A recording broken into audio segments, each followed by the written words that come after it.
Magandang araw mga ka-senior. Welcome sa isa na namang episode ng Ka-Senior Health Tips. Ngayong araw, pag-uusapan natin ang isang kontrobersyal pero napakahalagang paksa, ang sex pagkatapos ng edad 60. Totoo nga bang delikado ito sa kalusugan? O baka naman, ito ay isang paraan para manatiling masigla, masaya at bata ang pakiramdam. Pag-uusapan natin ang mga benepisyo, mga posibleng panganib at mga paalalang medikal, lalo na para sa mga ka-senior na gusto pa ring maging active sa love life. Ang totoo tungkol sa intimacy sa matatanda. Una sa lahat, mga ka-senior, huwag tayong mahihiya. Ang pagiging intimate ay hindi lang para sa mga bata. Ito ay natural na bahagi ng buhay ng tao. At ayon sa mga eksperto, maraming seniors pa rin ang may healthy at active na sex life kahit lampas 60 o 70. Ang intimacy ay hindi lang tungkol sa pisikal na akto. Ito ay tungkol din sa connection, trust, companionship at pagmamahalan. Sa katunayan, may mga pag-aaral na nagsasabing ang regular intimacy ay nakakatulong sa mental at emotional health ng matatanda. Mas nagiging masaya, relaxed, at confident ang mga taong may malusog na relasyon.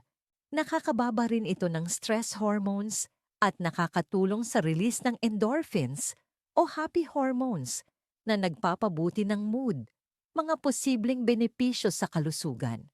Ayon sa mga pag-aaral mula sa mga geriatric specialists, ang pagiging intimate sa tamang paraan ay may mga sumusunod na benepisyo. Una, nakakatulong ito sa sirkulasyon ng dugo. Kapag nagiging active tayo, tumataas ang heart rate at blood flow, katulad din ng mild exercise. Ikalawa, nakakabuti ito sa immune system. Ang mga taong emotionally connected at physically active ay mas bihirang magkasakit dahil bumababa ang stress levels. Ikatlo, nakakabuti ito sa pagtulog. Pagkatapos ng physical intimacy, naglalabas ang katawan ng oxytocin na nakakatulong mag-relax at makatulog ng mahimbing. At ikaapat, nakakatulong ito sa pagpanatili ng self-esteem.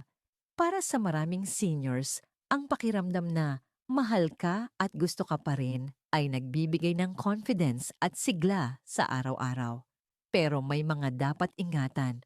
Siyempre, mga ka-senior, gaya ng lahat ng bagay, may mga paalala rin. Habang tumatanda, nagbabago ang ating katawan.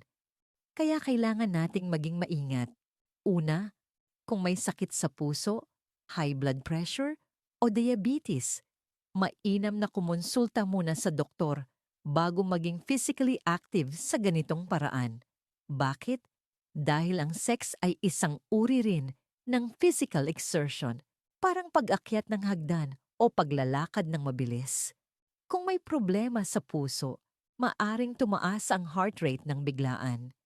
Ikalawa, iwasan ang self-medication. Marami sa atin ang nadadala sa mga over-the-counter na gamot para tumagal o lumakas.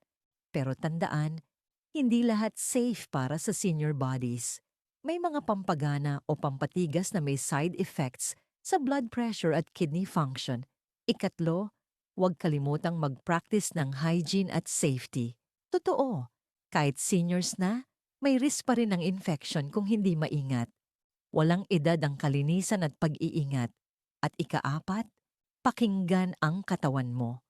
Kung nakakaramdam ng pagod, hilo, pananakit ng dibdib, o hirap sa paghinga, itigil agad at magpatingin sa doktor. The emotional side, hindi lang katawan puso rin. Maraming seniors ang natatakot o nahihiya pagdating sa usaping ito, lalo na kapag nagbago na ang katawan. Ngunit tandaan, ang intimacy ay hindi lang tungkol sa performance, kundi sa koneksyon. Minsan, sapat na ang yakap, hawak sa kamay, o simpleng pag-uusap bago matulog. Ang closeness ay dumarating sa maraming paraan. Hindi kailangang pisikal lang. Kung may partner ka, pag-usapan ninyo ng bukas at tapat. Maraming couples na matagal nang mag-asawa ang nagiging mas malapit pa nga sa pagtanda dahil mas malalim na ang tiwala at pag-unawa sa isa't isa. Mga tip para manatiling healthy at safe. Narito ang ilang simpleng paalala para manatiling ligtas at masaya ang love life nyo ni partner. Isa, magpatingin sa doktor, lalo na kung may maintenance medicines o heart condition.